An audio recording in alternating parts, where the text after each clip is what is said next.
Assalamualaikum warahmatullahi wabarakatuh dan salam sejahtera untuk kita semua.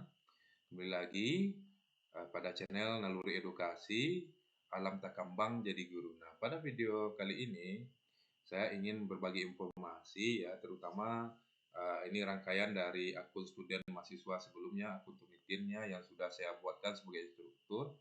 Bagaimana cara untuk kemudian mengecek plagiasi dari artikel atau buku atau paper yang lain dengan menggunakan akun Turnitin ini. Ini saya gunakan akun Turnitin yang sudah dibuat sebelumnya ya. Boleh juga ini digunakan untuk akun Turnitin instruktur ya, terutama akun Turnitin student karena tentu ada perbedaannya. Nah, setelah kita login di akun student kita ya, ini terutama mahasiswa. Kemudian ini kan halaman awalnya ya. Kemudian klik ininya, kelas name. Klik mahasiswa pendidikan sosiologi FISIP Unima ini. Nah, gimana caranya? Kita klik submit di bagian sini, di bagian kanan. Submit. Nah, karena ini adalah akun student ya, maka ini akan tidak bisa diubah ya dengan last name ini karena ini adalah nama instruktur kita. Nah, itu perbedaannya. Kalau akun instruktur kita bisa beri nama apapun terhadap nama paper atau hasil plagiasinya nanti yang akan muncul itu ya. Nah, kemudian kita cari choose from this computer ya. Cari artikel atau apa yang ingin kita download. Nah, misalnya ini saya ingin cek kalah Nopi ini ya, makalah mahasiswa misalnya. Kemudian klik open. Nah, kemudian silahkan diberi namanya. Saya cukup beri namanya sama dengan nama filenya. Kemudian kalau sudah, tinggal klik upload ya.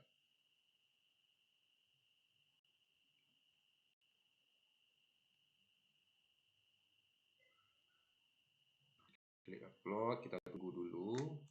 Memang ini tergantung ya, tergantung sinyal, kekuatan sinyal dan juga besaran file yang kita upload. Kemudian klik confirm. Kemudian klik return to assignment list ya. Nah, oke. Ini sedang proses, kita tunggu. Biasanya ini butuh waktu beberapa menit ya. Terkadang cepat, terkadang juga lambat. Nah, tapi kalau kita ingin mencek lagi, mungkin ada lagi tugas lain ya atau artikel lain yang ingin dicek, itu tinggal klik lagi di sini, resubmit ini. Nah, tapi tunggu dulu hasil simultarinya atau hasil plagiasinya keluar. Nah, kalau sudah keluar itu nanti bisa kita download dulu hasilnya, baru kita submit artikel baru atau paper yang ingin kita cek plagiasi. Nah, sambil menunggu ya, andaikan ini sudah cukup rasanya, kita coba reload. Ini sebelah kiri atas reload untuk milih hasilnya. Nah, masih belum, masih processing ya. Nah, ini kita tunggu sebentar ya. Saya pause dulu videonya, saya berhentikan dulu, saya jeda dulu ya.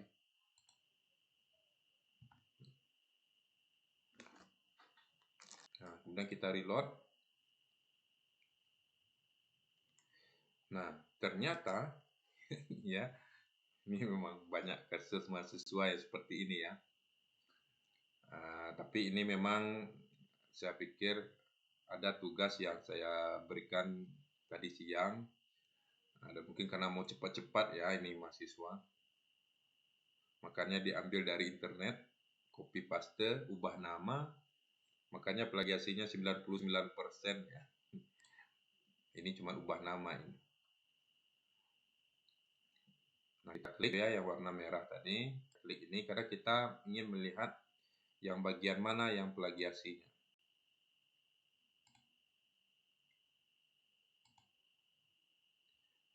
Karena kita juga ingin mendownload hasil plagiasinya kan.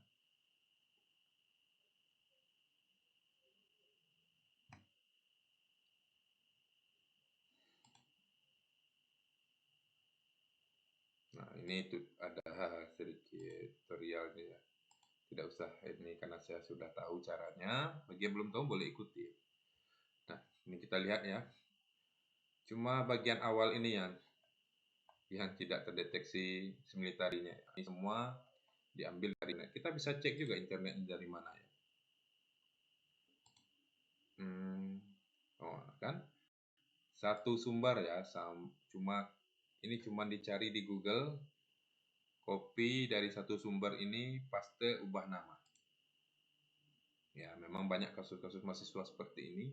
Itulah pentingnya seorang dosen juga memiliki kemampuan untuk ya supaya jangan tugas-tugas siswa itu mereka hanya copy paste ya, mencek plagiasi atau similaritynya itu. Saya punya kasus mahasiswa yang sudah sampai tahap kompre tapi masih plagiasinya ternyata tinggi. Berarti dia lolos plagiasi itu dari seminar, kemudian ujian skripsi, dan sebelum kompre dicek lagi, baru ketahuannya. Nah, ini yang boleh kita klik ini exclude bibliografi supaya daftar pustaka itu tidak terhitung ya. Karena kan kalau daftar pustaka sudah pasti itu plagiasi, tidak mungkin kita parafrase daftar pustaka kan. Ini exclude bibliografi, kemudian klik apply di bagian bawah, kanan bawah, supaya daftar pustakanya tidak dihitung. Nah, ini meskipun sudah saya klik exclude bibliografi, ternyata tidak berkurang ya, tetap 99%. Memang tadi sudah saya arahkan, saya sudah merasa juga, silahkan buat yang baru yang benar-benar hasil pemikiran sendiri. Karena tidak mungkin juga mahasiswa bisa saya arahkan baru beberapa sebelumnya, observasi, karena artikel yang tugasnya artikel ya, mereka sudah bisa selesaikan. Kalau ingin mendownload, klik download, klik current view. Nah, maka nanti dia akan download file ini supaya mungkin kita bisa jadikan bukti, kirim ke dosen, kirim ke pengelola jurnal misalnya, atau orang-orang yang membutuhkan. Nah, kalau ingin mencek lagi, kita klik resubmit, kita klik OK. Nah, ini untuk cek. Jadi jangan sampai bingung bagaimana cara submit pulang. Nah, kita cari lagi artikel yang lain atau tugas yang lain. Nah, misalnya ini proposal perbaikan misalnya.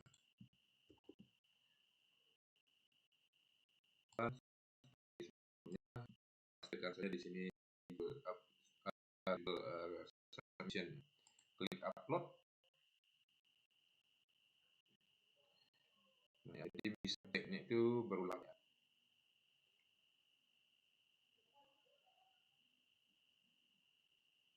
Confirm.